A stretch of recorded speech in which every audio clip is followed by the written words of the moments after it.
The afternoon sun streamed softly through the tall trees, scattering golden light across the city park.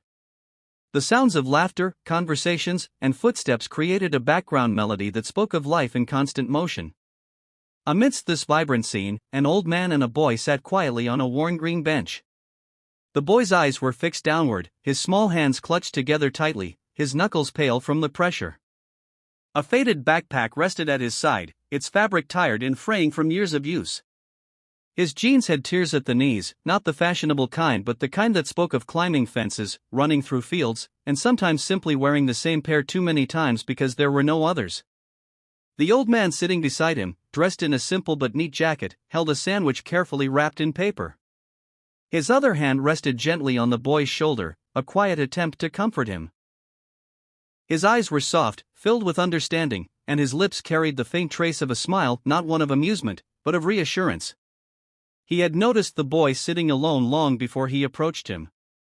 Something about the child's silence, the slump of his shoulders, and the way he pressed his hands together had stirred something deep inside him.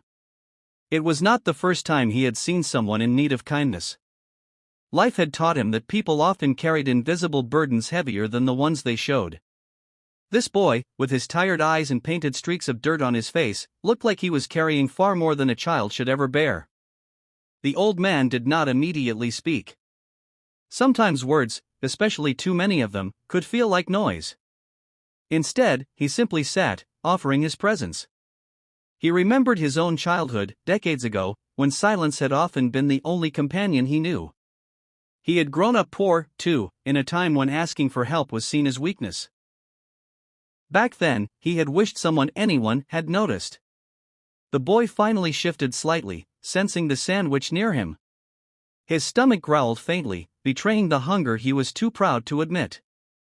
Still, he did not look up. Children learn early, especially those who struggle, that showing weakness can invite pity or even cruelty. The old man caught the sound, and without making it obvious, he extended the sandwich a little closer. "You look like you could use this," he said gently, his voice carrying the warmth of both kindness and patience. The boy shook his head. "I'm fine," he whispered, though his voice cracked with the effort. The man did not insist. He unwrapped the sandwich slightly, allowing the smell of fresh bread and crisp lettuce to fill the air.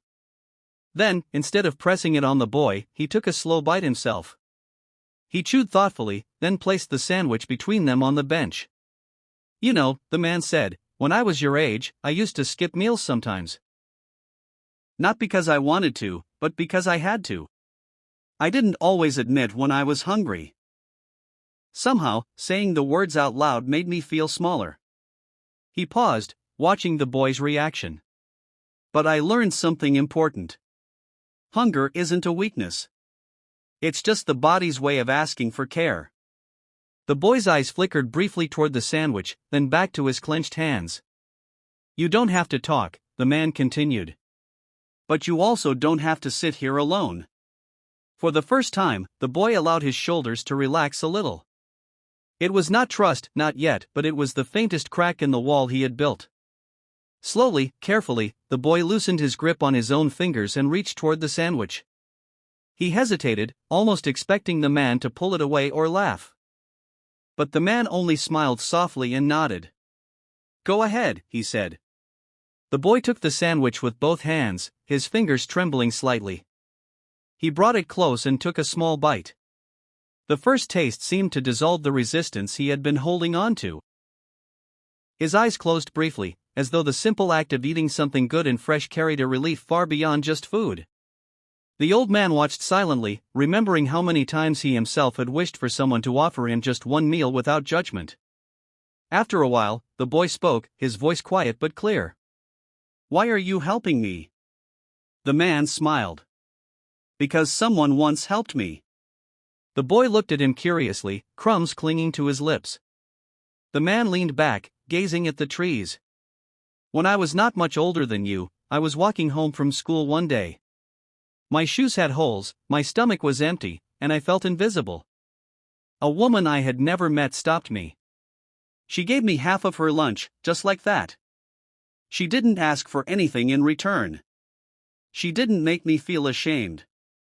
She just saw me. That moment stayed with me my whole life. Kindness has a way of planting seeds that grow far beyond the moment itself. The boy nodded slowly, chewing thoughtfully. You look like someone who carries a lot, the man added softly. More than a child should. You don't have to tell me what it is. But I want you to know you're not invisible. The boy's throat tightened at those words. For weeks, maybe months, he had felt like no one truly noticed him. Teachers were too busy, other kids too cruel, and even at home, things were not what they should have been. His world had felt heavy and lonely. But here, on this park bench, with this old man who asked for nothing but gave freely, he felt seen. The sandwich was finished quickly, though the boy tried to make each bite last. The old man didn't rush him. He simply stayed, a quiet companion in a noisy world. When the boy finally looked up, he whispered, "Thank you." The man nodded, his smile gentle. No need. Just remember, kindness doesn't stop here. Someday, you'll see someone who looks the way you feel now. And you'll have the chance to pass it on. The boy didn't know what his future would hold, but in that moment, a seed was planted. A seed of hope, of understanding, and of kindness that asked for nothing in return. As the park continued to buzz with life, two people sat together on a simple bench, one carrying the memory of kindness from long ago, and the other receiving it for the first time. Neither knew just how far that moment would reach, but both knew it mattered. Because sometimes, the greatest tales of kindness are not written in books or shouted in speeches. They are lived quietly, in small gestures, in silent benches, and in the gentle offering of a sandwich to a hungry child. And sometimes, those tales stretch across generations, carried forward by those who were once helped, now helping others.